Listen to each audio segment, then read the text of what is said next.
bentrovati ad un nuovo aggiornamento meteo. L'ultima settimana di febbraio prosegue con il dominio dell'alta pressione a garanzia di un tempo sempre asciutto e stabile. Vediamo il dettaglio di mercoledì 24 febbraio. Sul Veneto la mattinata sarà segnata da frequenti riduzioni della visibilità, in dissolvimento però con il passare delle ore, e dal pomeriggio il cielo sarà via via più sereno con tanto sole un po' su tutti i settori, al massimo con locali velature.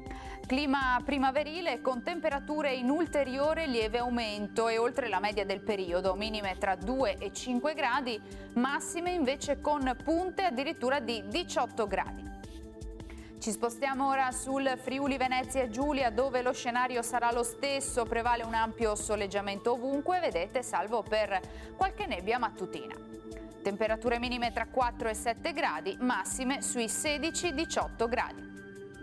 Uno sguardo infine al Trentino Alto Adige, dove avremo precipitazioni assenti. Anche qui il sole sarà ben presente ovunque, con cielo al massimo velato. Temperature minime intorno ai 3 gradi, massime infine sui 18 gradi all'incirca.